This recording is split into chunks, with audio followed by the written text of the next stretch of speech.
मोहम्मद अली साहब, अब जो सूरत है पाकिस्तान के अंदर वो दिलचस्प तो नहीं किया जा सकता सोचना के पाके पाकिस्तान पीपल्स पार्टी ने मरियम नवाज साहिबा का हवाला दे के उन्होंने तो वॉकआउट कर दिया है कि कहीं ये एग्रीमेंट हमारे गले ना पड़ जाए। तो मुझे लगता है कि अगर कोई कानून साजी होती है या डिबेट होती है तो उसमें पाकिस्तान पीपल्स पार्टी भी शामिल नहीं होगी। पीटीआई का रद्द-ए-अमल आपके सामने है, जमात इस्लामी का रद्द-ए-अमल आपके सामने है, मौलाना फजलुर रहमान साहब का रद्द-ए-अमल सामने। तो ये कहीं एक ऐसा इशू फ़लस्तीन का, ये इसराइल का है, वो कहीं गवर्नमेंट के गले ना पड़ जाए।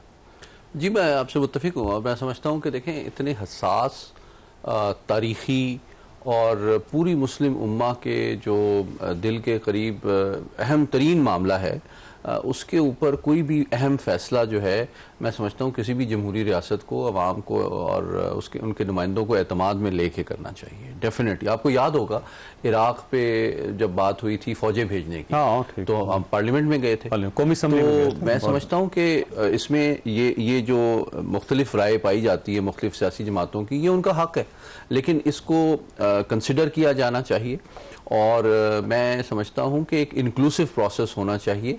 और एयर मार्शल साहब ने कहा, मैं समझता हूं ये डिबेट ना सिर्फ दाखिली सतह पे होनी चाहिए बल्कि इंटरनेशनली भी जो मुस्लिम उम्मा के प्लेटफॉर्म्स हैं, ओआईसी है, अरब लीग है, उनमें भी होनी चाहिए कि ये सिर्फ देखें, डोनाल्ड ट्रंप साहब ने एक चीज, मैं इसको यूं कहूंगा, ये एक थॉट पेपर है, ये एक थॉट पेपर है, उन्होंने एक आइडिया दिया है। अब इसको letter in spirit word for word सहीफा नहीं समझना चाहिए, उसको कंसिडर करना चाहिए क्या चीज इसमें एक्सेप्टेबल है, क्या चीज एक्सेप्टेबल नहीं है, और इसमें को कैसे इंप्रूव किया जा सकता है, इसको कैसे इंक्लूसिव और बैलेंस किया जा सकता है। जिस तरह इन्होंने कहा कि इसमें इसराइल के ऊपर तो कोई पाबंदियां नहीं है, सारी पाबंदियां तो लगाई गई हैं हमास के ऊपर, तो बैलेंस इसको कैसे अचीव किया जाए, इसको बेहतर कैसे बनाया जाए। देखें, और सदर ट्रंप से डरने की जरूरत नहीं है। ठीक है, सदर ट्रंप भी एक कोहना मश्क बिजनेसमैन है, वो समझते हैं कि अगर एक मुदल्लिल और इंक्लूसिव तरीके से उनको फीडबैक मिलेगी तो वो इसको इंप्रूव करेंगे, तो इसके कामयाब होने के और देरपा होने के और एक्सेप्टेबल होने के इम्कानात और चांसेस बढ़ेंगे। ठीक है,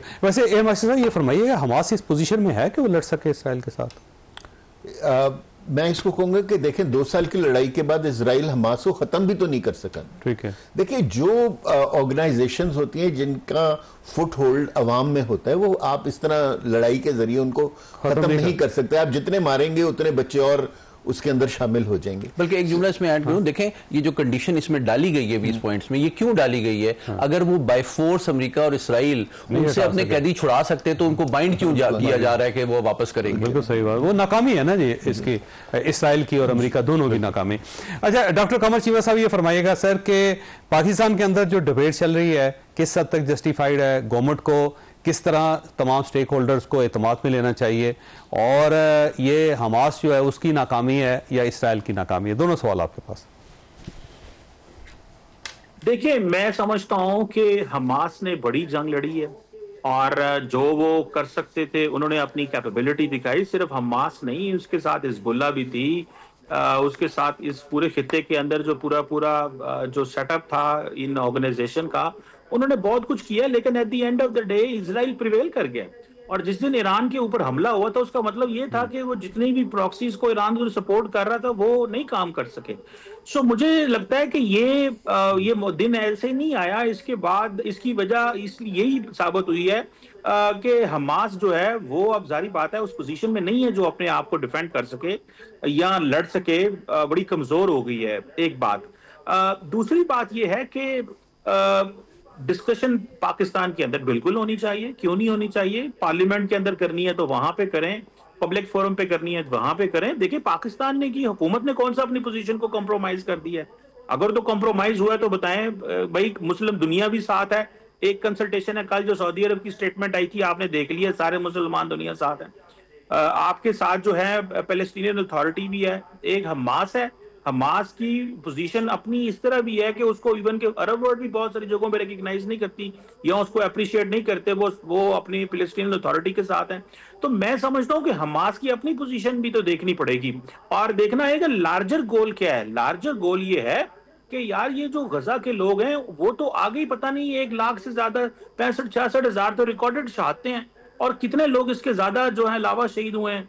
तो हमें एक रास्ता भी तो देना है, ये ब्लड बाथ खत्म हो, एथनिक क्लिंजिंग खत्म हो, ये सारी की सारी जो इस वक्त कत्लो गारत है ये बंद हो, और एटलीस्ट एक इज्जत वाला ऑनरेबल जो है वो जिंदगी गुजार सकें, और नेतन्याहू को गजा से निकाला जाए।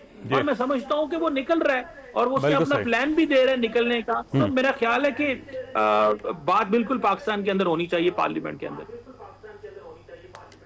ठीक हो, वक्त खत्म हो गया। मैं तीनों मेहमानों का शुक्रगुजार हूँ। खासत आपने फैसला करना है। आखिर में आपके लिए दुआ भी है कि अल्लाह ताला आप और आपके ख़ानदान को हर किस्म की मुसीबत से महफूज रखे।